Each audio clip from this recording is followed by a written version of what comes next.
The call came in at 1:34 a.m. I groaned as I rolled over, cursing myself for not putting it on Do Not Disturb. I squinted against the glaring light of my screen. Mark, my 23-year-old son, was calling. I swiped to answer and grunted out a hello. "Hey Dad, it's me. Sorry to call you so late. Engine died on me on the highway out past Mills Road. Could you give me a lift home?" I paused, still trying to orient myself with reality so soon after being woken. Sure, Mark. I'll be right there. Thanks, Dad. Sorry again. Love you." Now, before I go do what I'm about to do, I want to share my story one last time. Think of it as a way to have all the facts down in writing in case I don't make it back. 7 years ago, I got a call at 2:30 in the morning. I was asleep in my bed at that time. I worked at the family business run by my father. Joe's Tows, he called it. Joe was his name and towing was his game. He owned a franchise with fleets of tow trucks from everything from dragging a car out of the ditch to riding a toppled big rig. I'd been towing for him since I got my license, even did my driving test in one of the smaller trucks with a winch mounted in the front. It was a decent job, and in between helping a bunch of embarrassed but grateful folk, I got to kick back and relax. I'd been at the job 24 years, and the quiet night shifts were a nice reprieve from the nagging missus and our moody teenage son, Mark. That particular night, I wasn't working the night shift.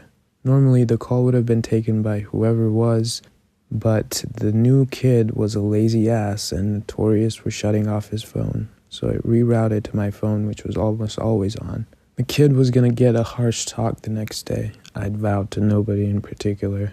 I picked up with the usual, "Joe's Tows, need a tow?" There was a sound on the other line, like someone trying to discreetly clear their throat before they replied.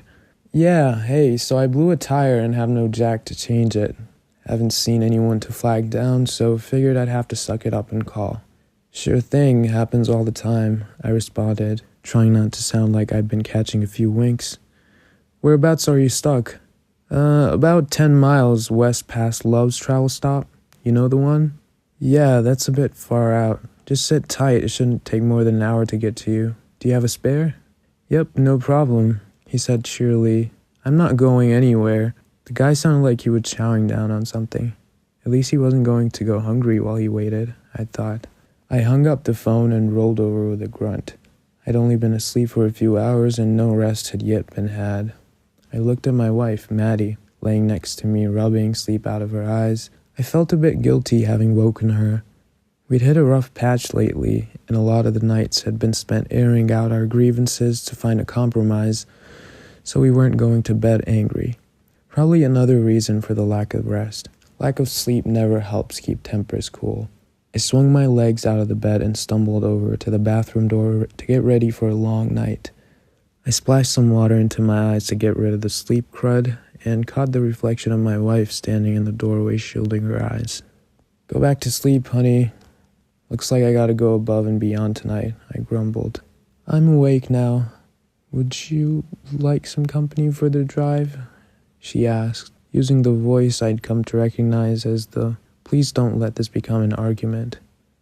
Maybe the drive would be good for us. I wanted to refuse and send her back to sleep. No sense in both of us being bone tired tomorrow. But I could tell she really wanted this, and not gonna lie, I wasn't looking forward to an hour or so alone on a stretch of dark road. One of her grievances was about how much time I spent away from home, away from her. Maybe seeing what I did all night could have been a turning point. "Yeah, sure," I finally responded after weighing my options. "I'm out the door in 10 minutes. Hopefully this is going to be just a quick change and not a tow, because you'll be stuck out there for however long this takes. And if we gotta get this guy back in town, you'll be stuck in the middle seat." "I'm okay with that." She sounded uncertain, but started getting dressed anyway. She really meant to come along. I sighed and got dressed, put on my heavy coat with the reflective stripes. I moved quietly through the small house, hoping to at least not disturb Mark. He was almost finished with high school and could look after himself, but I still didn't want him to worry about both of his parents being suddenly gone. So I scrawled out a note and set it on the table. "Mark, took Mom to work. Call if we're not home by 8. I pulled on my boots and stepped into the fall's night air. Despite how tired I was, I felt an invigorating breeze blow against my face and heard the rustle of dead leaves blowing down the street. It was a perfect night in my opinion. I got in the company's big Ford with the tow kit and was about to pull out on my own when the passenger's door swung open and Maddie climbed in. I don't remember if I was tired and had forgotten or if I'd expected her to change her mind, but I was surprised to see her. She buckled in and settled in for the drive, giving me a tired smile. I probably returned one very similar. Now, I won't bore you with all the details of the talk, but suffice to say, it was good. We grabbed some Waffle House coffee, talked about life, and it was a refreshing change of pace. We passed by Love's, which got us talking about how we'd met there 19 years ago. After a few minutes, the headlight caught a little Buick parked along the dirt shoulder of the road we were cruising down on. The first thing I noticed was that the car was dark. I wondered if maybe the guy had decided to get some sleep while he waited. A quick honk as we approached. We waited for any sign from the driver that he was in there. Sometimes people get impatient and try to walk off, but Love's would have been the closest and we'd seen no other people on the drive. I switched on the work lights to brighten up the road and turn on the flashers so anyone coming from either direction would know to slow down. The last thing I needed was to get swiped by a clueless driver. I gave Maddie's hand a firm squeeze and assured her this wouldn't take too long and that I'd leave my door open so she could still holler if she needed anything. I hopped out and heard the click of Maddie's door lock. I was about to make a comment about animals not being able to open doors, but figured it's best to keep my mouth shut. If she felt safer with the forest side door being locked, so be it. From the tilt of the car, it looked like the rear passenger tire was the culprit. I called out for the driver, who still hadn't so much as turned a light on in the car to indicate he'd heard me arrive. There was no spare tire leaning against the bumper, so I needed him to open the trunk for me to get it myself. Inspecting the flat tire, it looked like he'd run it against something jagged. The tear was obvious. A chunk of rubber had been torn from the side, and it was pure luck that he hadn't fishtailed into the ditch. I walked around to the driver's side window to see if the driver was even there, and peered in. What was in there nearly had me falling over backwards to get away. Across the car, I saw that the passenger's window was smashed inward. Glass covered the inside of the car, but what was worse was the grinning face staring out from the driver's seat. As I regained my footing and took a closer look, I saw that what I was looking at was muscle. 2 whole round eyeballs with no eyelids to cover them stared off into the distance. He was completely naked, but somehow he was still belted into the seat. I turned back to the truck, collapsing on my knees to vomit on the road. Never had I ever seen such a messed up thing outside of a horror movie, and I knew I needed to get to safety fast. I blinked the tears out of my eyes as my dry heaving started to subside and the ringing in my ears let up. It was replaced by the ear-splitting screams of my wife coming from the truck not 15 feet away. I could make out the silhouette of something in the cab, its back end sticking out the open driver's side door. I thought bear at first, but the head inside the cab had antlers scraping the headliner and a face like a deer skull. Maddie was kicking at it and screaming while the beast raked at her. Blood started spraying the interior of the cab, and her cries grew more shrill in the night. Now, I'm not proud of what I did next. It's a shame that I will never be able to live down, and I accept that. But nobody sees the amount of blood and thinks they have a chance of saving that person. I loved my wife, still do through thick and thin, but at that moment I needed to live. Getting myself killed trying to rescue her from whatever the hell that was wouldn't do Mark any good. The idea of him waking up to an empty house, heading off to school just to be pulled out of the class to hear the news that his parents were mauled by some monster, I couldn't do that to him. So I ran. I had the wherewithal to keep hold of the long handle used to pump the jack, for all the good it would do me against that thing. Into the dark woods I went. The contrast from the brightness of the floodlights on the road to the absolute blackness of the forest canopy left me disoriented. I knew there were plenty of fir trees with their sharp broken branches jutting out, just waiting to impale me. running fast, and my eyes were so filled with tears I couldn't adjust to the lack of light. The moon was half into its cycle, and the stars were mercifully bright that night, but none of that did me any favors with the thick foliage overhead. I was clotheslined by some low-hanging branch and nearly screamed, thinking that the monster had caught up to me. I rolled onto my hands and knees in the underbrush, listening for any signs of pursuit. All was quiet, not just from any pursuers, but there wasn't so much as a chirp from a bird or a buzz of a mosquito in the woods that night. It was like everything knew to shut the hell up. I had no idea what the thing was, how it hunted, if it could smell me, for how long it would take to finish with poor Maddie. I was in pure flight mode right then. Maybe it couldn't climb. I felt around the tree that had hit me, keeping my ears on alert for any nearby rustling. I'd lost my only weapon before even getting a chance to swing it. My only option now was to find a place to hide. The tree that had hit me wouldn't do. Probably a birch not high enough to get me to a safe elevation. I felt around some more, very conscious of how much noise I was making in my search. Reaching out frantically, I felt hot pain shoot up my arm. My palm erupted in agony as it was impaled on a very sharp broken branch of a fir tree. The thing about fir trees is when they don't get enough sunlight to their lower branches due to the canopy, the branch dies. In a thick forest, only the topmost branches have any needles, which leaves a dangerous array of sharp spears sticking out at eye level and up. I slapped my bloody hand over my mouth to stifle another scream. The first one had been unavoidable. I listened. I heard nothing. I listened a moment longer. A snap.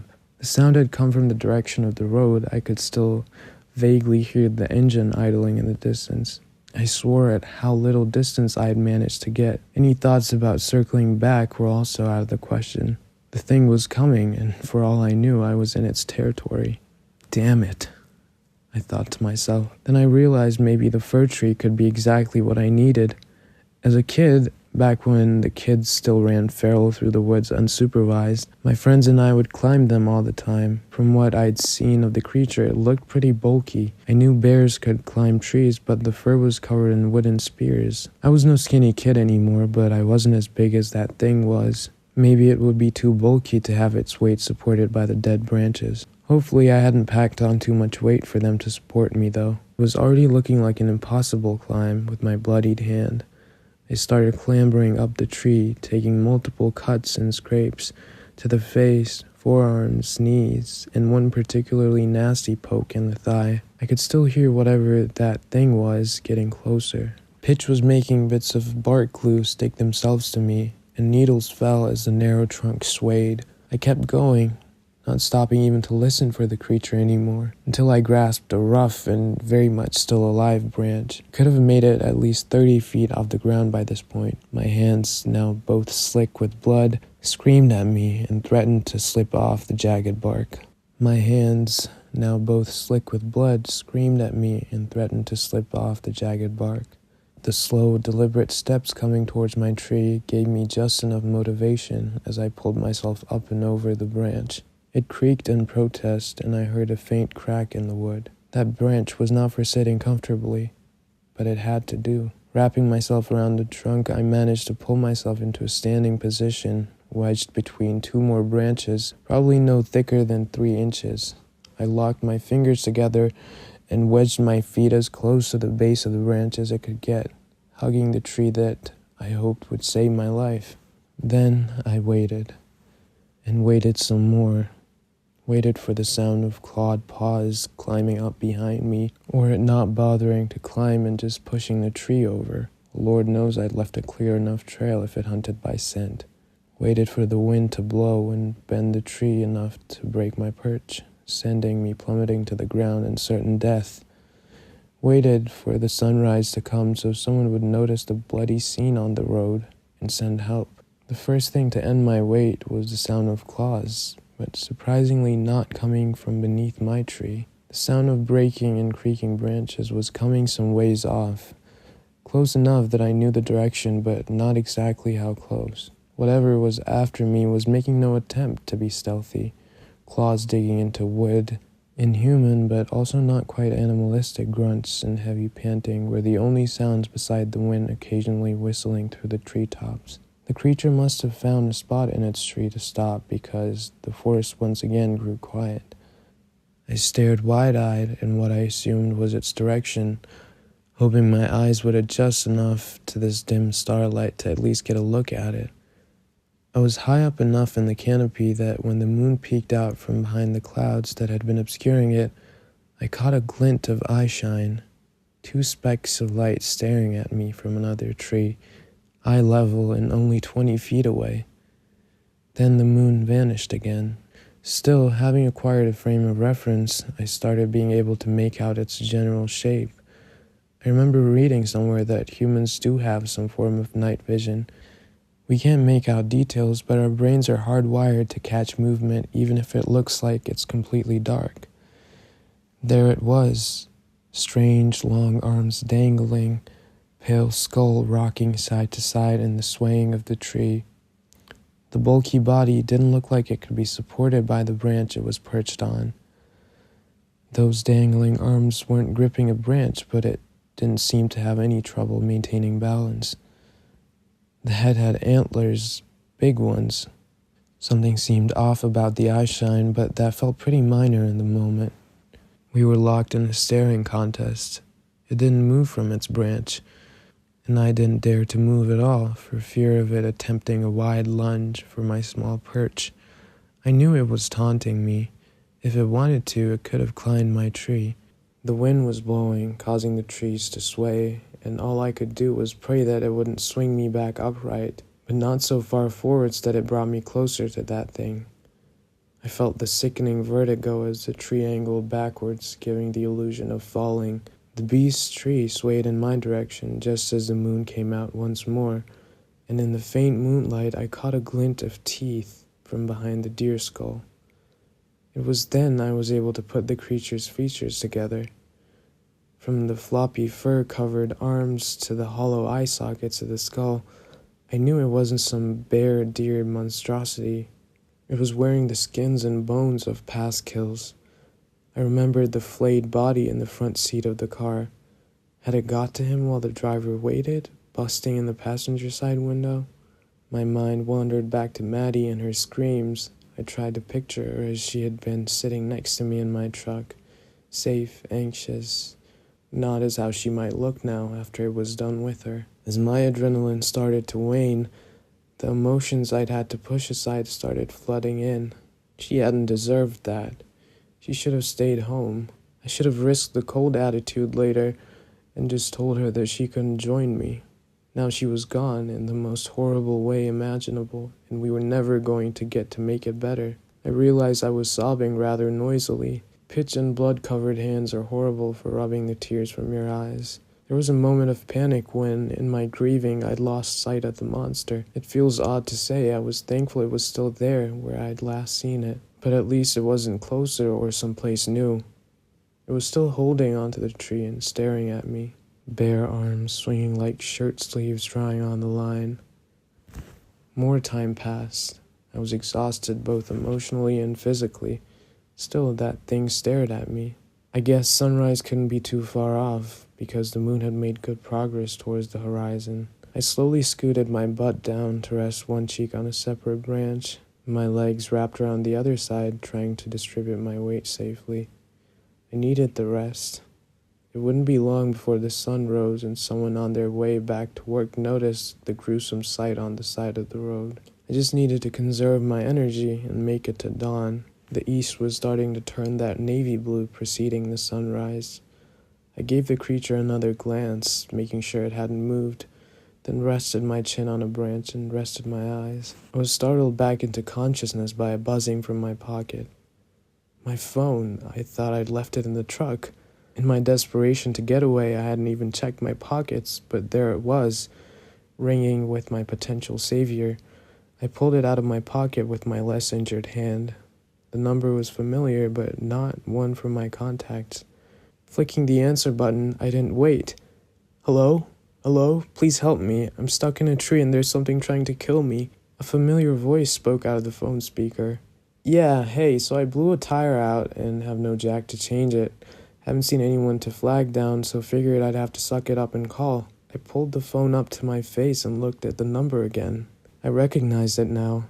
The guy who had called to get me out here, the skinless man, still sitting dead in his driver's seat. I looked up at where the creature was perched and noticed a glow coming from near the deer's skull. In bluish light of pre-dawn, I could see more of it under the stolen skins. It had the look of a gangly human with patchy skin ranging from black to brown to white, hollow cheekbones. From what I could see of the lower half of the face below the deer skull, it looked like a man's face, but the skin was sagging around the cheeks. The cheeks were slit to accommodate an inhumanly wide mouth. It didn't seem to have any lips of its own to cover its red-stained teeth. I watched as it held its mouth wide open, and a voice poured out of it as it talked into the phone again. I managed to grab a bite to eat, so the wait isn't too bad. It was the boredom that was getting to me. I wanted to thank you for the entertainment tonight, it said in the casual voice of its victim. I saw the light of the phone screen turn to face me and a spindly thumb move across it. The call from the fake driver ended, and the phone disappeared underneath the bare skin covering. The shoulders of the creature moved awkwardly underneath its covering, and another light came on in the folds. My phone buzzed again, and I looked back to it in my hand. Wife, written in all caps above the smiling face of Maddie. Shaking so bad I nearly dropped it. I slowly swiped my thumb to accept the incoming call. The sound of a throat being cleared on the other end, just like the one I'd heard at the start of the first call. Then a voice that nearly made me lose my grip on the tree. Hey honey, it's okay to come down now. I'm back in the truck waiting safely and I'm getting kinda lonely. Fuck you. I screamed into the phone, then glared at the monster hanging up on it. It closed its mouth, face still in that perpetual grin.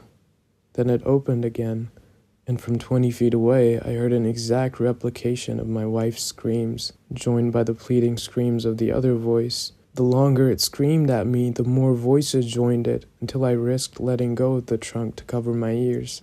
My phone plummeted to the ground, and I heard the dull thud of it, landing on the bed of needles and branches below. The creature abruptly stopped its screaming medley and resumed staring at me. I released my ears and once again gripped the tree, thinking that was it. This was going to be its time to strike. A gust of wind blew through the canopy from behind me and pushed my tree towards its waiting for him. I closed my eyes, picturing Mark waking up to our note, picturing him just sitting there waiting for his parents who would never come home. I knew they would eventually find Maddie, but would they find me? Would I be stuck in this tree as a skinned corpse that wouldn't be found until it was just a skeleton? With the brightening world blurred by my tears, I waited for the killing blow. Instead, it made a low, guttural laugh, in what I assumed was its own voice. It growled, "Lucky for you, I don't think I can handle a third meal in a single night." Then with inhuman agility, it leaped. Not at me, though. It leaped for a tree deeper into the forest. I watched it, springing further and further, deeper into the canopy until it must have dropped out of sight. The bastard could have gotten to me any time it wanted. It had toyed with me the entire night, and now I was all alone.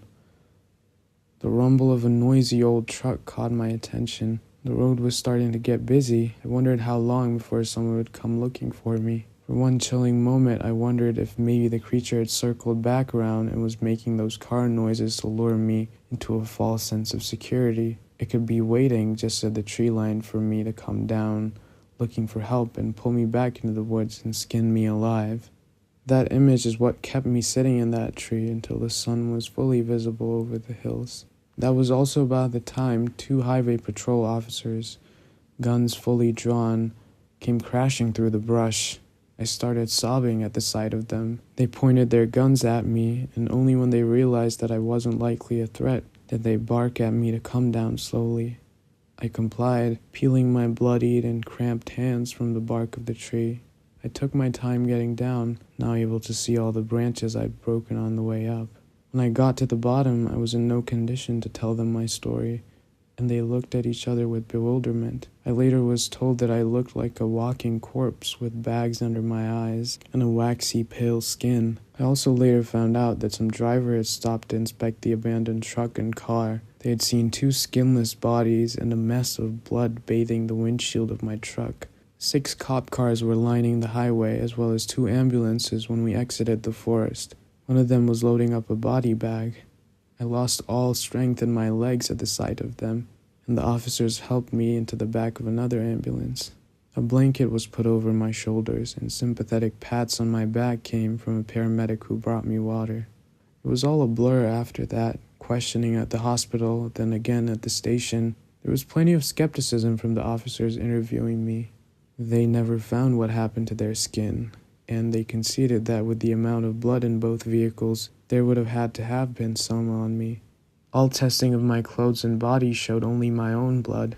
Oddly, the most tangible evidence they paid attention to was the receipts from our coffee, showing I hadn't been present at the car owner's time of death. A medical exam for both my body and mind told the story of a man who had survived something traumatizing.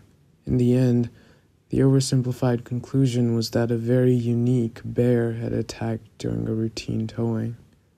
It didn't fit anything at the scene, but I suppose it doesn't matter as long as it's plausible on paper. Mark didn't handle it well. He barely talked to me in his grief, turning to drugs and booze as years passed, until it got to the point where I had to ask him to leave.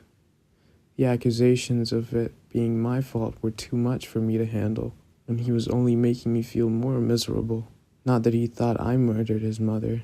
His accusations all came down to blaming me for not doing more to save her. The last time I saw him was when he left the house with 5 boxes of his things and said he was moving in with his girlfriend.